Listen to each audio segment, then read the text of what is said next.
الله الذي لا إله إلا هو الرحمن الرحيم الملك القدوس السلام المؤمن المهيمن العزيز الجبار المتكبر الخالق البارئ المصور الغفار القهار الوهاب الرزاق الفتاح العليم وسلم عدد معلوماتك ومداد كلماتك كلما ذكرك ذاكرون وغفل عن ذكره الغافلون. Alhamdulillah Ustaz kita, guru kita yang sangat kita hormati yaitu Ustaz Tahun Mahmudi telah hadir di tengah kita. Oleh itu mari kita sama-sama kita mulai kajian kita malam ini yaitu kitab Bulughul Maram, dan mari kita sama-sama baca basmalah pembuka kajian malam ini. Bismillahirrahmanirrahim. Baik, waktu dan tempat saya persilakan.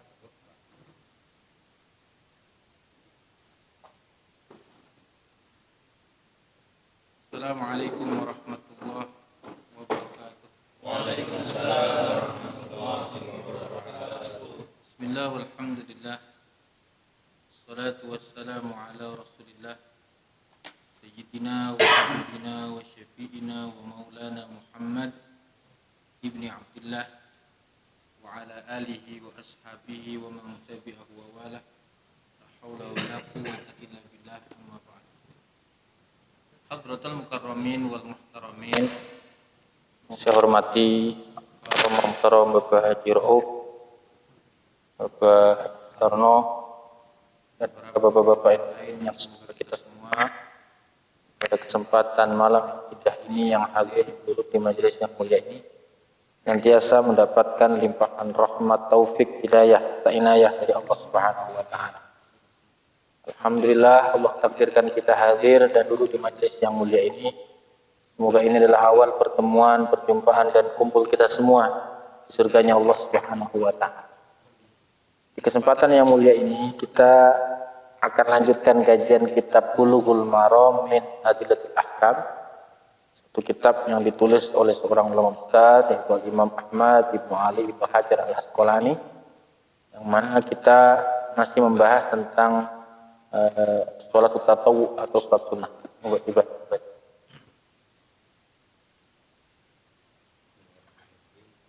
Dari Sa'id bin Arqam bahwasanya Rasulullah SAW telah bersabda, sholat orang yang banyak bertaubat itu ialah ketika anak-anak unta kepanasan. Diriwayatkan oleh Tirmidzi. Bismillahirrahmanirrahim. Wa an Zaid bin Arqam, dari Zaid bin Arqam, anna Rasulullah SAW qala, sungguhnya baginda Rasul SAW pernah bersabda, sholatul awwabin, sholatnya orang-orang yang bertaubat. Al-awwabin itu adalah orang-orang yang bertaubat, orang yang kembali kepada Allah Subhanahu wa taala.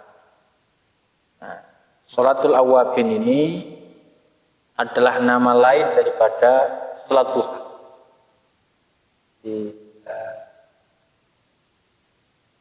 Sholat itu namanya bisa lebih dari satu. Contohnya sholat subuh. Wa Qur'an al-fajri, inna Qur'an al-fajri kana masyhuda. Qur'an al-fajri itu artinya sholat subuh. Qur'an itu artinya sholat, al-fajr apa? Subuh. Istilah lain sholat fajr itu apa? Sholat subuh itu Quran Fajr, Quran al-Fajr. Begitupun di sini istilah lain daripada sholat duha itu adalah sholat al-awwab. Sholatnya orang-orang yang kembali kepada Allah, orang-orang yang bertaubat kepada Allah Subhanahu wa taala. Jadi ini untuk menunjukkan bahwa Sholat duha ini bukan sholat yang ringan, sholat yang berat. Hanya orang-orang yang ingin dibersihkan oleh Allah dirinya, ingin dibersihkan oleh Allah hatinya dari dosa, yang mau mengerjakan sholat ini. Dan banyak orang yang punya waktu, tapi kan tidak bisa sholat. Di sisi lain ada orang yang kerja di kantor nyempetin nyuri waktu hanya untuk bisa sholat apa? Sholat duha. Jadi ya orang-orang yang memang yang mendapatkan petunjuk dari Allah Subhanahu wa taala. Jadi Bapak yang dimuliakan oleh Allah, jadi sholatul awabin, sholat al-awabin, ada yang mengatakan sholat al-awabin itu sholat antara maghrib dan isya, banyak 12 rakaat. Tapi itu masih diperdebatkan. Tapi terkait al-awabin ini adalah nama, sholatul awabin ini adalah nama lain daripada sholat duha, ini para ulama sepakat. Karena Nabi katakan hina tarmabul fisol. Sholatul awabin ini dikerjakan tatkala anak unta merasa panas dan kemudian dia bangkit. Jadi ini menjelaskan tentang waktu yang utama daripada sholat duha. Pada pertemuan yang lalu sudah kita bahas bahwa sholat itu tidak semuanya dianjurkan di awal waktu. Kalau sholat itu maktubah, sholat 5 waktu, iya dianjurkan di awal waktu. Tapi untuk ada sholat yang dianjurkan di akhir waktu, ada yang sholat tidak dianjurkan di awal waktu, dianjurkan di akhir waktu. Contohnya sholat malam, sholat witir, ya kan? Karena Nabi katakan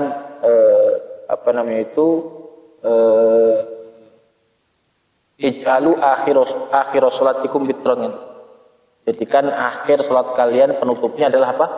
Witir. Ini artinya witir itu dianjurkan dilaksanakan apa? Di ujung. Ya. Ada juga sholat itu yang keutamaannya kalau kita laksanakan di pertengahan waktu. Ya contohnya sholat duha. Nabi katakan sholat al-awabin itu dikerjakan apa? Subuh. Istilah lain sholat fajar itu apa? Sholat subuh itu Quran Fajr, Quran al-Fajr. Begitupun di sini istilah lain daripada sholat duha itu adalah sholat al-awwab. Sholatnya orang-orang yang kembali kepada Allah, orang-orang yang bertaubat kepada Allah Subhanahu wa taala. Jadi ini untuk menunjukkan bahwa sholat duha ini bukan sholat yang ringan, sholat yang berat. Hanya orang-orang yang ingin dibersihkan oleh Allah dirinya, ingin dibersihkan oleh Allah hatinya dari dosa, yang mau mengerjakan sholat ini. Dan banyak orang yang punya waktu, tapi kan tidak bisa sholat. Di sisi lain ada orang yang kerja di kantor nyempetin nyuri waktu hanya untuk bisa sholat apa? Sholat duha. Jadi ya orang-orang yang memang yang mendapatkan petunjuk dari Allah Subhanahu wa taala. Jadi Bapak yang dimuliakan oleh Allah, jadi sholatul awabin, sholat al-awabin, ada yang mengatakan sholat al-awabin itu sholat antara maghrib dan isya, banyak 12 rakaat. Tapi itu masih diperdebatkan. Tapi terkait al-awabin ini adalah nama, sholatul awabin ini adalah nama lain daripada sholat duha, ini para ulama sepakat. Karena Nabi katakan hina tarmabul fisol. Sholatul awabin ini dikerjakan tatkala anak unta merasa panas dan kemudian dia bangkit. Jadi ini menjelaskan tentang waktu yang utama daripada sholat duha. Pada pertemuan yang lalu sudah kita bahas bahwa sholat itu tidak semuanya dianjurkan di awal waktu. Kalau sholat itu maktubah, sholat 5 waktu iya dianjurkan di awal waktu. Tapi untuk ada sholat yang dianjurkan di akhir waktu. Ada yang sholat tidak dianjurkan di awal waktu, dianjurkan di akhir waktu. Contohnya sholat malam, sholat witir, ya kan? Karena Nabi katakan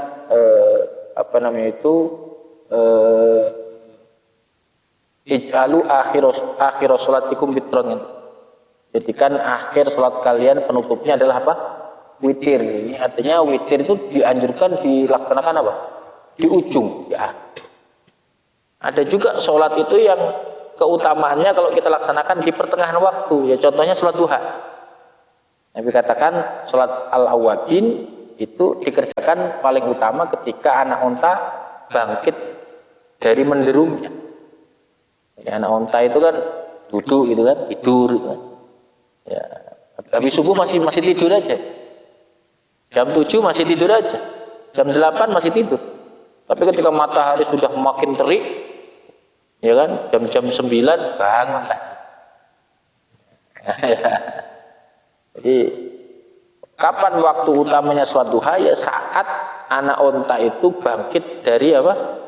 Dari tempatnya, dan itu kira-kira jam 9. Jam 9. Ini menarik, ada sholat itu ada yang dianjurkan di awal, ada yang dianjurkan di akhir, ada yang dianjurkan apa? Di tengah.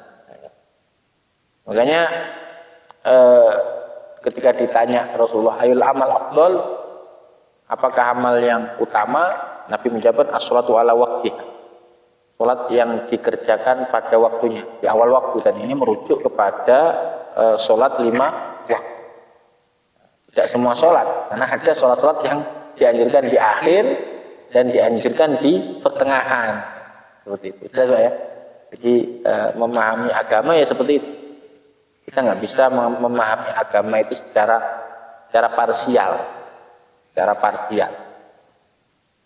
Ya, baik. Jadi seperti itu. Ada pertanyaan dari sini? Nggak ada ya? Jadi makanya hari raya penyembelihan kurban itu kan disebut dengan Idul Adha. Adha sudah kita pernah bahas ya, dari kata udhiyah, yaitu hewan yang disembelih pada waktu duha. Makanya mulai penyembelihan kurban itu kan di waktu duha. Di waktu duha. Nggak bisa orang nyembelih kurban itu sebelum duha, nggak bisa, kecuali di hari tasrek. Di hari tasrek boleh, tapi kalau di tanggal 10 bulan Dzulhijjah itu harus setelah masuk waktu duha. Makanya namanya udhiyah. Bagaimana kalau disembelihnya di malam hari? Apa tetap udhiyah? Tetap namanya udhiyah juga. Walaupun tidak disembelih di waktu apa? Duha. Tapi mulai penyembelihan itu duha. Makanya disebut udhiyah. Hewan yang disembelih di hari apa? Di waktu apa? Duha. Disebut kurban itu kan karena litaqarrub ilallah. Kenapa disebut kurban? Karena penyembelihan ini tujuannya semata-mata untuk mendekatkan diri kepada Allah. Kurban itu beda dengan korban. Kalau orang dulu itu ketika mereka mau mengundang hujan, mereka melakukan pengorbanan. Maksudnya pengorbanan itu adalah mereka itu mengorbankan sesuatu. Tapi kan iya ada sampai manusia juga kan. Nah, ini berbeda dengan istilah kurban. Kurban dikata korban dekat. Iya, pengorbanan itu kita ya melepaskan sesuatu, kita mengorbankan sesuatu. Ya. Baik, jelas ya. Dilanjutkan aja kalau nggak ada pertanyaan. Dari Anas ia berkata, telah bersabda Rasulullah SAW, barang siapa sholat duha 12 rakaat, niscaya Allah berikan baginya satu mahligai di surga. Dia dibiarkan oleh taliti dan dia dianggap dia boleh. Baik, dari Sayyidina Anas bin Malik radhiyallahu taala beliau mengatakan Rasulullah SAW pernah bersabda, man sholat duha fintai asrata. Siapa yang sholat duha sebanyak 12 rakaat, maka banallahu lahu qasran fil jannah, akan Allah bangunkan untuknya istana di surga. Iya, kalau kita kan gini Pak, orang itu akan berkunjung di suatu tempat ya, dan akan intent berkunjung di situ kalau dia punya aset di situ. Umpamanya Pak Jiro punya rumah di Bogor, pasti kan sering ke Bogor kan? Sering ke Bogor karena punya rumah apa? Apalagi ada isinya di sana. Ya, ya. Isinya hidup lagi kan? Ya, bukan cabang istilahnya. Jadi orang itu akan berkunjung dan intent ke satu tempat kalau ada apa? Ada investasi, ada aset di situ. Punya rumah di Bogor. Ya, terus ada ya apa? Villa atau rumah lah. Kalau villa kan cenderung kosong, kalau rumah kan ada isi. Ini sering Pak Haji Rauf ini kok seminggu, sebulan 2 kali ke Bogor, kali ke Bogor kok 3 hari. Oh ternyata punya aset kita dan menanam investasi.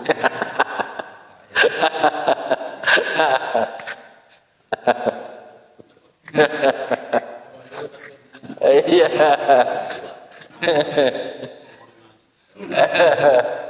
Maka kan akan sering datang ke situ. Jadi ini menarik. Jadi orang itu oleh Allah dibangunkan dulu rumahnya di surga. Berarti kita punya aset di surga. Berarti kalau asetnya di surga, kemungkinan besar dia akan apa?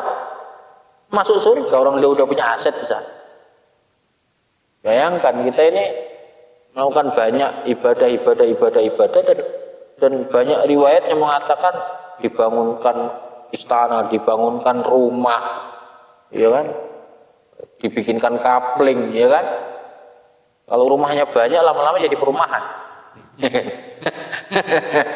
Perumahan, biasa kita kaget. Ini kok perumahan banyak banget rumah. Ini rumah siapa? Ini rumah sampean semua. Karena di dunia membangun masjid iya, ini iya, itu iya. Akhirnya disatukan oleh Allah. Di satu apa? Satu komplek punya kita semua. Setiap rumah ada bidadari. Wah, iya. Udah luar biasa.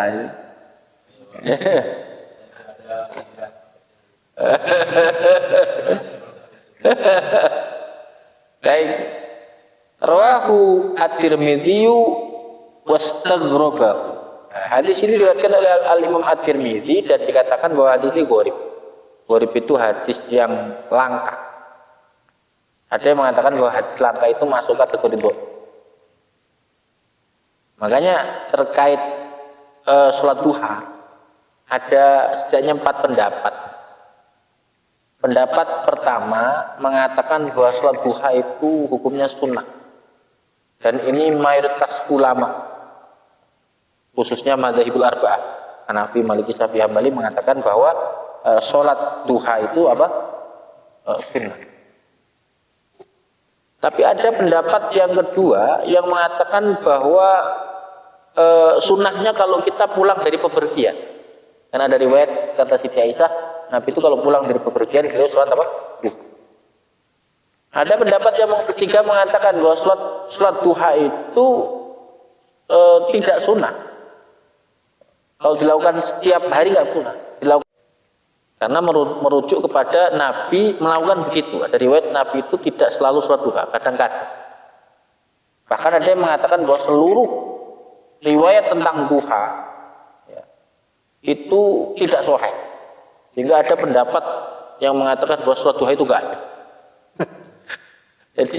Jadi kalau kita ketemu suatu saat orang yang tidak mau sholat duha karena mengatakan sholat duha itu bid'ah, ya berarti dia mengikuti pendapat yang keempat. Biarin, ya kan? Saya itu kita itu prinsipnya gini, selama orang itu tidak merugikan kita, walaupun pendapatnya beda, biarin. Nggak perlu diladeni. Sesuatu itu kan bermasalah kalau apa? Diladeni. Kalau nggak diladeni kan nggak jadi masalah. Saya itu sering Pak, naik motor itu ya nggak tahu saya salah apa dia salah, semua dimaki-maki Pak. Dimaki-maki. Saya diem aja. Coba kalau saya berhenti saya ladeni. Berantem Pak. Bahkan bisa jadi itu menjadi ladang rezekinya orang. Kenapa? Direkam. Direkam kemudian diviralkan. Nah orang sekarang kan begitu Pak, orang jatuh itu bukan yang ditolongin, direkam dulu. Ada orang berantem bukannya dipisahin apa? Direkam dulu, kalau udah babak belur baru apa? Dipisahin. Ya, itu sebagian ya, sebagian yang enggak gitu. Makanya kalau ketemu YouTuber itu ya nasib gitu. Jatuh bukannya ditolongin apa? Direkam dulu baru ditolong. Jadi orang berbeda pendapat itu, perbedaan pendapat itu sesuatu yang sesuatu yang alami, ya. Dan Allah menciptakan semua di dunia ini berbeda-beda, tidak ada yang sama. Ukuran otak aja beda-beda kan. Jadi ketika memahami sesuatu berbeda, ya maklum ukuran otaknya berbeda. Ukuran yang sama aja kapasitasnya berbeda juga. Makanya ya yang penting tidak merugikan, tidak melarang, tidak mencemooh, udah selesai. Ya, seperti itu. Makanya apalagi di komplek, namanya juga komplek. Komplek itu kan apa sih artinya komplek? Beragam. Kita kan tinggal di komplek. Orangnya beragam. Oh, ada yang Sunda, ada yang Jawa, ada yang Sumatera, ada yang Bugis, beda. Tapi saya seneng. Saya pernah tinggal di satu perumahan itu macam-macam. Jadi kalau ada acara itu masaknya gantian. Jadi saya bisa ngerasain masakan Manado, saya bisa ngerasain masakan Aceh, saya bisa ngerasain gudeg Jogja, saya bisa ngerasain rawon Surabaya. Karena di situ pengurus DKM-nya beda-beda, orangnya beda-beda. Oh ternyata perbedaan itu benar kata Rasulullah. Ikhtilaful ummati rahmah. Perbedaan di antara umatku itu apa? Rahmah. Ya. Nggak usah kita mempermasalahkan itu hadisnya sahih atau tidak sahih. Tapi memang benar kan? Kalau perbedaan itu dikelola akan menjadi apa? Rahmah. Tapi kalau perbedaan itu kemudian dijadikan sebagai masalah, maka wal furqatu adzab. Maka perselisihan, perpecahan itu akan menimbulkan azab, menimbulkan sesuatu yang menyakitkan. Jelas ya? Jadi gitu. Jadi ya di sini berdasarkan hadis ini ada ulama yang kemudian menyimpulkan bahwa ini adalah batasan maksimal sholat duha. Jadi perlu kita paham. Sholat sunnah itu ada yang jumlahnya dibatasi, ada yang tidak dibatasi, terserah. Makanya saya pernah sampaikan, Nabi Muhammad itu kan punya putri namanya Fatimah. Fatimah itu punya anak namanya Husain. Husain itu punya anak namanya Ali Zainal Abidin. Ali Zainal Abidin itu dikenal dengan sebutan As-Sajjad. Apa arti As-Sajjad? Orang yang banyak sujud. Dikatakan oleh Al-Imam Adz-Dzahabi, seorang ulama ahli sejarah. Al-Imam Adz-Dzahabi itu ulama ahli sejarah. Ya, kita percaya dia ahli sejarah. Kalau dia ahli cilok saya nggak percaya. Dia ahli sejarah. Dia mengatakan bahwa menurut pendapat dan sumber yang terpercaya, Sayyidina Ali Zainal Abidin itu dalam satu hari satu malam bisa sujud sebanyak 1000 kali. Berarti sholatnya berapa? 500 rakaat. 500 rakaat. 500 rakaat dibagi 20 jam. Berapa? 500 bagi 20. 25. Berarti 500 rakaat ya. Dibagi 2, taruhlah 20 jam, 40 menit, 4 jam dia istirahat dan lain-lain. Dibagi 20. 24. Dibagi 20 berapa? 25. Berarti dalam 1 jam 25 rakaat. Ya kan?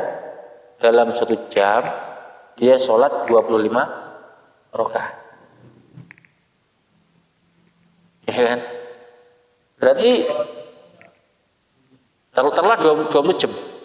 Taruhlah 20 jam. Kan satu hari satu malam 24 jam. Taruhlah dia tidurnya 2 jam dan yang lain-lain 2 jam. Ya kan? Jadi tinggal 20 jam. Berarti 1 jam dia 25 rakaat. Berarti 1 rakaatnya berapa menit? 60 menit kan dibagi 25. Berarti 2,4 menit. Benar. 1 rakaatnya. Itu kalau perkiraannya 24 jam, 20 jam dia sholat. Kalau dipersempit lagi 15 jam. Berarti lebih cepat lagi. Oke. Terus sholat apa yang dilakukan? Taruhlah sholat duha 12, baru 12. Terus sholat apa? Sholat witir maksimal berapa? 11 atau dia mengatakan 13. Berarti taruhlah 11 tambah 12 berarti berapa? Berarti berapa? 23. Sholat sunnah rawatib sama sholat wajibnya ya paling sekitar 30-an.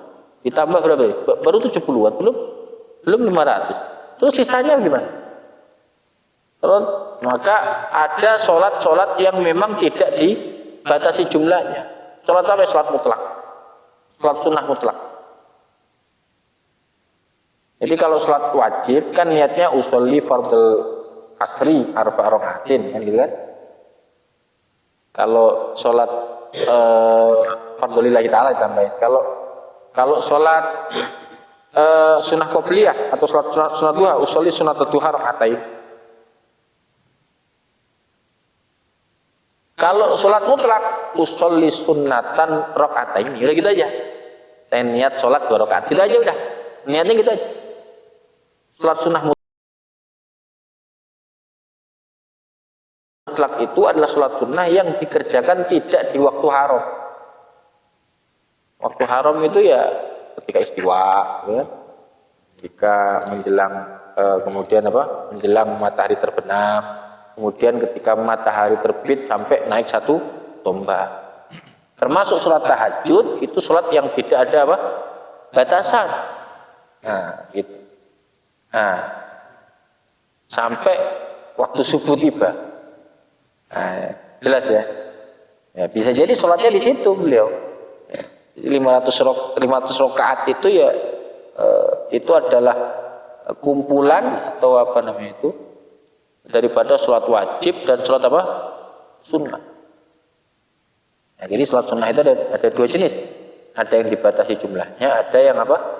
Tidak dibatasi jumlahnya, semampu kita. Di antaranya sholat tahajud dan sholat apa?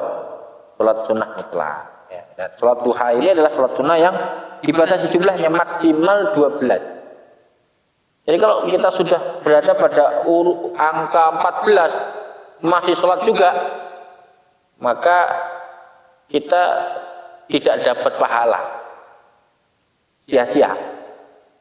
sia-sia. Hah? Ya masuk fitnah juga. Karena kan kita melakukan sesuatu yang bertentangan dengan apa yang dicontohkan apa? Rasulullah. Nah, maksimal 12. Minimal 2 rakaat. Enggak ada 1 rakaat, enggak ada. Kecuali witir ya. Kalau witir 1 rakaat enggak apa-apa. Jadi kalau salat duha enggak ada 1 rakaat. Baik. Jadi ini merupakan motivasi dari Rasul Shallallahu Alaihi Wasallam. Jadi ini iming-iming lah. Jadi ada kitab itu judulnya At-Targhib wa Tarhib. Targhib itu adalah sesuatu yang sifatnya menyemangati kita.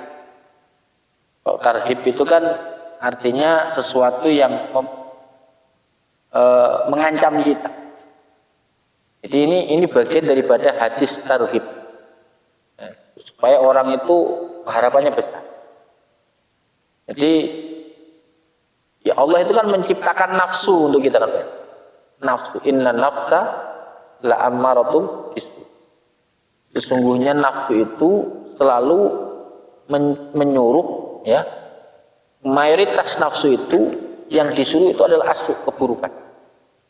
Makanya ada namanya nafsul ammarah. Nafsu yang selalu menyuruh kepada apa? Keburukan. Nafsu ammarah itu bukan nafsu marah-marah. Bukan. Nafsul ammarah itu adalah nafsu yang selalu mengajak kepada apa? Keburukan. Nafsu itu ya pengennya kita itu nyuantai. Wantai itu kan terus melakukan keburukan, pokoknya enak-enak.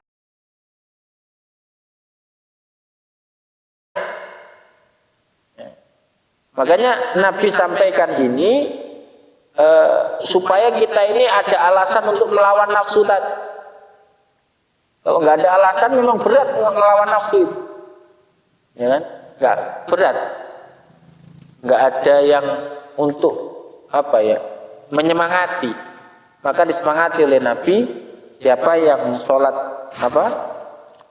duha 12 rakaat, maka dia akan diberikan kepadanya satu bangunan di surga, satu istana di surga. Ya, 12 rakaat itu berapa menit? Kalau 1 rakaat itu 2 menit aja. Berarti berapa? Bisa jadi cuma 20 menit. Bangun rumah selesai nggak 20 menit? Ada yang selesai bangun rumah dalam tempo 20 menit? Enggak bisa. Kecuali dalam dongeng Roro Jonggrang. Ya kan? Kalau dalam dunia nyata susah. Dan kita hanya bermodalkan 20 menit sholat. Udah gitu sholatnya di musola yang ada AC-nya, adem. Dan sholat itu kan menyehatkan, karena di situ ada gerakan badan. Allah bangunkan untuk kita apa? Surga. Apa sih pekerjaan yang dikerjakan selama 20 menit terus menghasilkan nilai berupa rumah? Apa? Kalau nggak judi nggak ada, Pak. Tapi kan judi itu gambling, ya bisa menang bisa apa? Kalah. Baik, satu hadis lagi silakan. Dari Aisyah, ia berkata Rasulullah SAW masuk ke rumah, dan selalu ia sholat duha 8 rakaat. Diwajibkan oleh Ibnu Hibban. Ya, baik. Jadi kata Siti Aisyah, dakhala Nabi sallallahu alaihi wasallam bait. Nabi itu masuk ke rumah. Pas salat duha 8 rakaat. Nabi kemudian salat duha banyak 8 apa? Rakaat. Ini hadisnya sahih. Tapi bagi penolak salat duha ini dianggap dhaif. Jadi menarik, hadis itu ya hadis yang kata ulama ini sahih belum tentu menurut ulama lain apa? karena mereka punya metodologi berbeda di dalam memeriksa hadis. Metode beda, hasilnya beda. Ini hadis yang kemudian dijadikan dalil oleh sebagian ulama bahwa maksimal sholat duha itu 8. Berbeda dengan pendapat pertama tadi. Pertama tadi 12. Kalau ini apa? 8. Ya. Biasanya orang itu senang kalau batasannya 8. 8 aja Pak itu kan. Kalau 12 kebanyakan.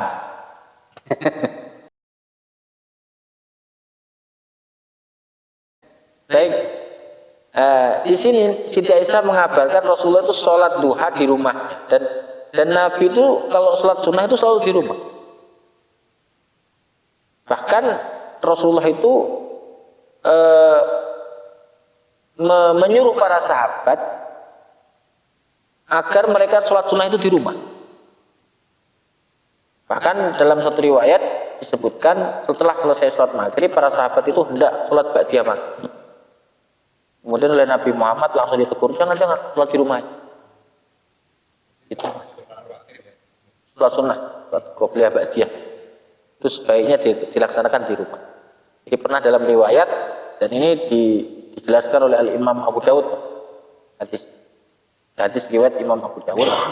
Nabi itu pernah mengusir para sahabat yang hendak sholat ba'diyah maghrib di masjid agar mereka sholat ba'diyahnya apa? Di rumah. Dijelaskan di dalam kitab Aunul Ma'bud bahwa kenapa Nabi itu memerintahkan sholat sunnah di rumah, ya agar rumah kita itu dijadikan tempat sholat juga ya. Dan supaya apa? Supaya kita ini tidak timbul riya. Jadi ini sudah menjadi menjadi konsep umum lah. Apa ya? Konsep umum itu apa bahasanya? Jadi yang namanya kebaikan ya, itu akan membuat pelakunya merasa baik. Orang melakukan kebaikan itu akan membuat orang yang melakukan kebaikan itu merasa apa? Dan yang lebih fatal, merasa menjadi orang yang paling baik. Wah, apalagi dia sering melihat kekurangan orang. Ya, pikir-pikir itu kayaknya Pak Haji Rauf itu jarang sholat qobliyah, beda sama saya kan sering. Nah ini kan akhirnya muncul apa? Perasaan lebih baik. Dan perasaan lebih baik itu adalah perasaan yang dimiliki oleh iblis. Iblis itu mengatakan kepada Allah ketika dia ditanya alasan kenapa tidak mau sujud kepada Adam, ana khairum min, aku lebih baik daripada Adam. Kenapa iblis mengatakan demikian? Karena dia membandingkan prestasi Adam dengan prestasi iblis. Loh, iblis itu ribuan tahun lebih dulu diciptakan oleh Allah dibanding Adam. Jangankan jarak ribuan tahun, jarak puluhan tahun aja prestasinya udah beda. Kalau dilihat dari segi sedekah antara saya dengan Pak Haji Rauf banyakan mana? Iya banyakan Pak Haji Rauf, karena beliau lebih tua dibanding saya. Itu kan. Otomatis jauh lebih banyak dibanding beliau. Beliau sudah sedekah, saya masih mondok kan. Beliau sudah bantu orang, ya sudah nafkahin istri, saya masih kuliah. Ya kan? Berarti kan kebanyakan beliau. Lah iblis itu begitu tuh. Dia itu iblis kan ditunjuk oleh Allah untuk menjadi pemimpin malaikat. Bayangkan. Jadi iblis itu stratanya di atas malaikat. Malaikat S2, iblis itu S3. Nama aslinya Haris. Wow. Dulu dia panglimanya malaikat, yang nyuruh-nyuruh malaikat itu iblis. Dan itu bukan setahun, 2 tahun, ribuan tahun. Ini aja baru jadi RT seminggu aja udah merasa apa? Iya, sudah tinggi kok itu kan. Saya berhak untuk menutup itu kok itu kan. Saya itu bisa berhak untuk menutup ini Pak. Silakan. Itu jalan ke RT itu. Baru seminggu jadi RT. Ini bulan tahun. Maka iblis itu membandingkan prestasi dia dengan Adam itu jauh. Nggak ada apa-apanya Nabi Adam kalau bicara tentang prestasi. Hah? Ya, khalaqtani min nar wa khalaqtahu min tin. Apalagi dari sisi materi penciptaan. Iblis itu terbuat dari api, Adam terbuat dari apa? Min tin. Tin itu bukan, kalau tanah masih milik, tin itu maknanya lumpur. Tanah yang bercampur air itu lumpur. Comberan lah bahasa Jibril. Ya, jelek lah. Jadi kalau turap kan tanah kan, turap itu tanah yang tanah yang kering. Kalau tin itu tanah yang campur air lumpur.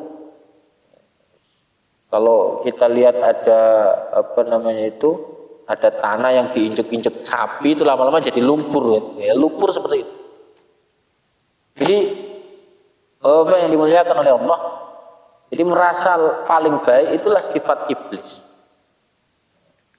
Kenapa iblis diusir dari surga? Kalimatnya diusir dari surga. Ukhruj minha fa innaka rajim. Ternyata iblis itu dulu penghuni surga. Berarti orang baik kan Pak? Gak mungkin orang jahat taruh di surga. Berarti iblis itu dulunya baik. Dan itu beribuan tahun dia baik. Jadi orang baik. Cuman gara-gara penyakit hasud jadi jelek ya. Nah, hasudnya kepada Nabi Adam. Karena dia merasa prestasinya yang begitu banyak. Dulu kan sebelum ditempati manusia, bumi ini kan ditempati makhluk yang nakal, jahat.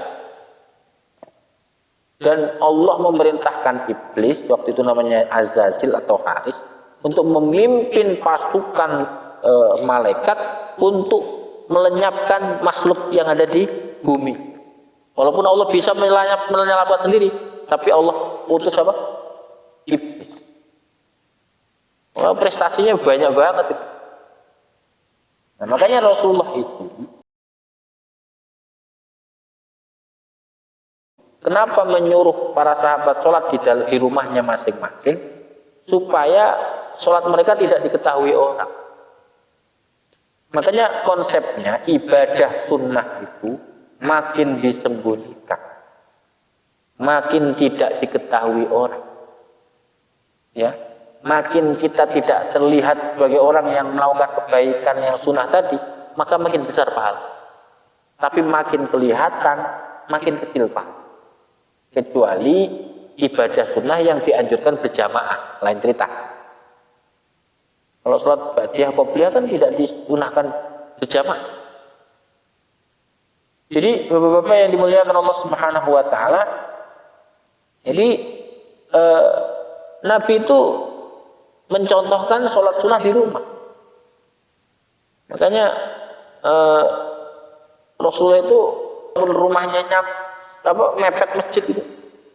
Beliau kalau sholat sunnah ya di rumah. Sholat qiyamul lail juga apa?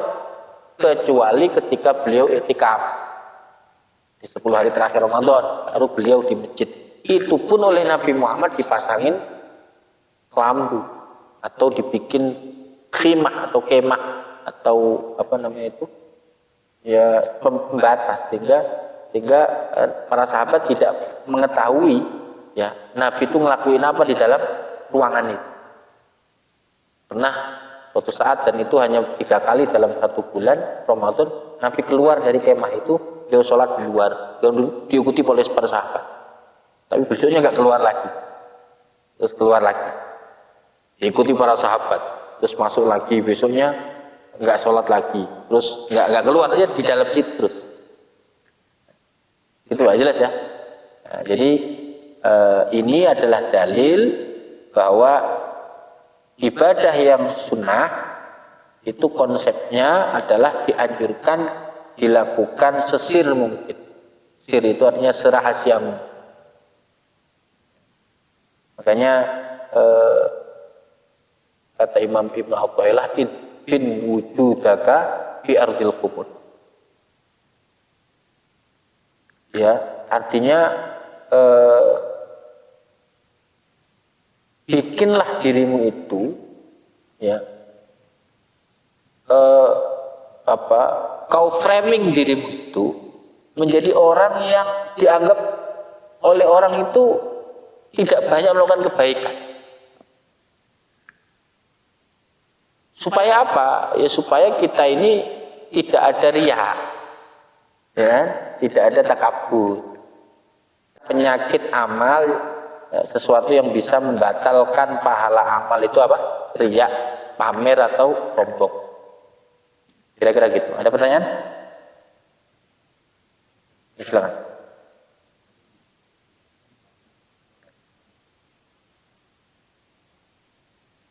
Ya.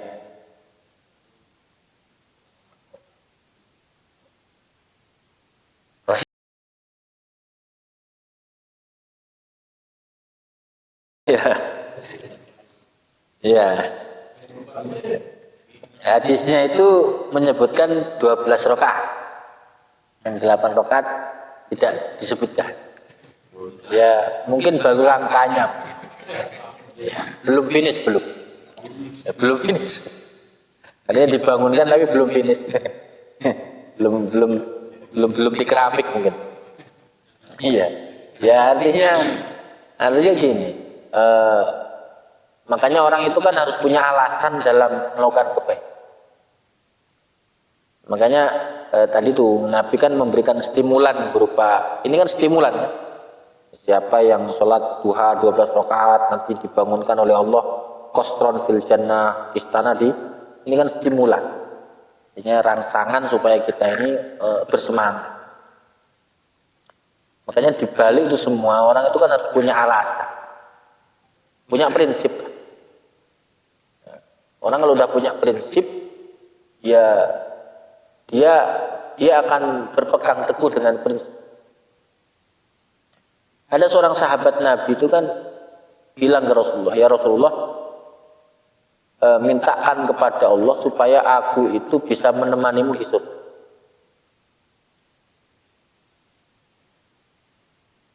Nabi jawab, kalau kau pengen menemaniku di surga, maka bantu diriku bikas roti sujud dengan memperbanyak apa? Sujud. Jadi kalau ada pertanyaan, bisa nggak nanti kita kumpul bareng Nabi?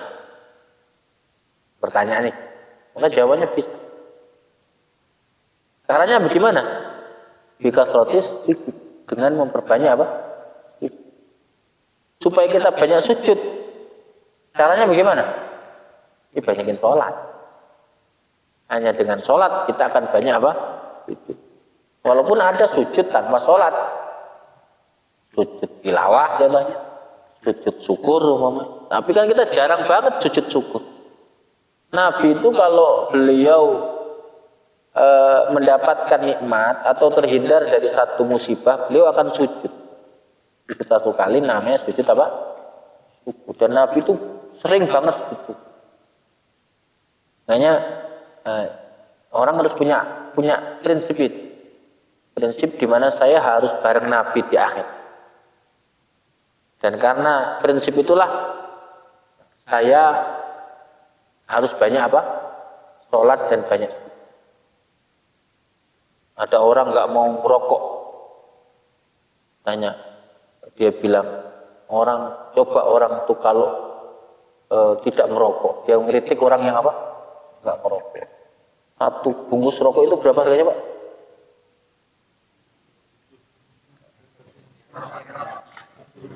Hah? Taruhlah 40.000. 40.000 sehari. Kalau sebulan 1.200.000. Ya benar, 1.200.000 ya.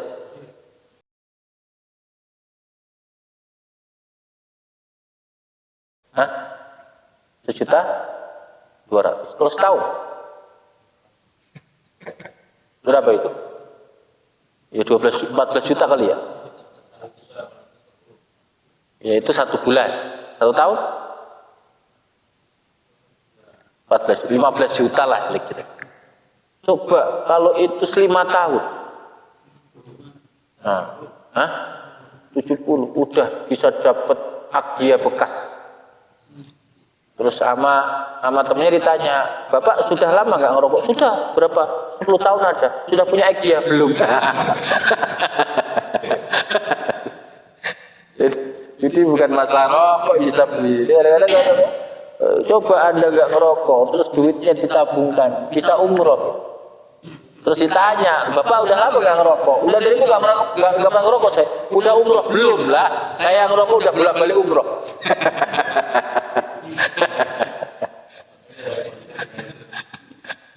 Jadi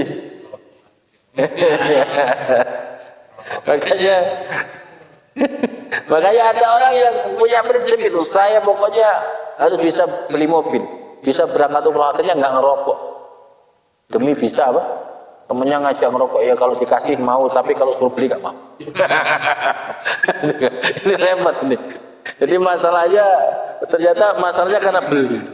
Jadi kalau gratis mau, kalau nggak beli apa? Nggak mau. Baik. Nah, iya masalahnya. Jadi berarti kan memang masalahnya bukan rokok kan? Masalahnya rezeki itu. Ya, namanya juga orang berprinsip ya, bebas-bebas saja. Jelas ya? Semoga bermanfaat. Gak ada pertanyaan lagi? Ya, silakan.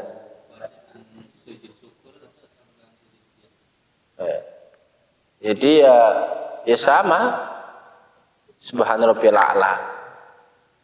Jadi memang tidak ada riwayat yang menjelaskan tentang doa. Tapi bacaan sujud yang diajarkan Nabi itu adalah Subhana Rabbiyal A'la. Subhana Rabbiyal A'la wa bihamdi 3 kali. Tanpa baca apapun juga nggak masalah. Penting kan sujud. Bacaannya itu ya sunnah-sunnah saja. Ya, jelas ya. Ada lagi pertanyaan?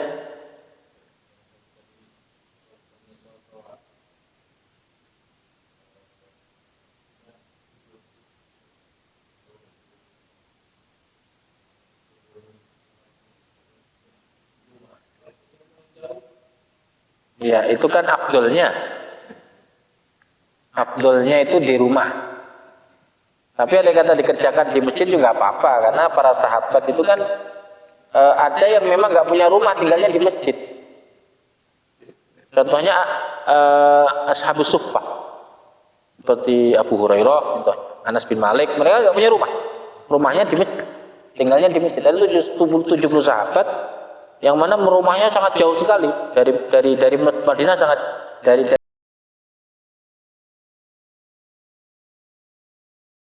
Masjid Nabawi jauh, sehingga mereka memutuskan untuk tinggal di masjid aja. Makan nggak makan ya di masjid, semua aktivitas dilakukan di masjid. Mereka tidur di masjid, ada 70 orang. Sampai di Madinah sampai sekarang masih dikenang tempat itu, tempat Ashabus Suffah. Ya, Ashabus Suffah itu mereka ya sholat sunnahnya apa? Di masjid tuh, mereka nggak punya rumah. Yang ya artinya ini bisa menjadi dalil bagi orang-orang yang rumahnya jauh dari yang rumahnya jauh dari masjid, ba'diyahnya aja di rumah, qobliyahnya di masjid. Takutnya kalau dia qobliyah di rumah nyampe masjid salam, ya repot. Jadi berangkat ya apa namanya? Jadi ba'diyahnya aja di rumah, kalau qobliyahnya di masjid. Jelas ya? Hah?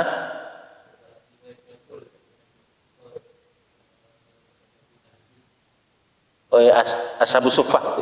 Oh iya. Iya, jadi ada yang mengatakan namanya Suffah itu kan emperan masjid, serambi masjid. Ya, serambi, maksudnya serambi yang sebelah sana. Jadi ya kalau Nabi kan beliau di depan gitu, bikin kemahnya atau bikin tendanya di depan. Ya ini pun juga memang ada beberapa riwayat sehingga kesimpulannya pun bisa terjadi apa perbedaan gitu. Ya nggak masalah, masalah. Jelas ya? Cukup? Semoga bermanfaat. Tutup dengan doa kepada Allah Subhanahu wa taala. A'udzubillahi minasyaitonir rajim. Bismillahirrahmanirrahim. Alhamdulillah alamin hamdan syakirin hamdan amin hamdan yuwafi ni'amahu wa yukafi mazidah. Ya Rabbana lakal hamdu wa lakal syukru kama yanbaghi li jalalika al-karim wa 'azimi sultanik. Allahumma shalli wa sallim wa barik ala sayyidina Muhammadin wa ala alihi wa sahbihi. اللهم اصلح ذات بيننا اللهم الف بين قلوبنا ربنا لا تزغ قلوبنا بعد إذ هديتنا وهب لنا من لدنك رحمة إنك أنت الوهاب ربنا آتنا في الدنيا حسنة وفي الآخرة حسنة وقنا عذاب النار سبحان ربك رب العزة عما يصفون وسلام على المرسلين والحمد لله رب العالمين. Demikian kurang lebihnya mohon maaf wal muwafiq. Assalamualaikum warahmatullahi wabarakatuh. Terima kasih Ustaz. Mudah-mudahan kesehatan juga bisa secara mulai kita tutup kajian ini kita bahas dua kapitul majlis sebagai rekaman kita Assalamualaikum warahmatullahi wabarakatuh.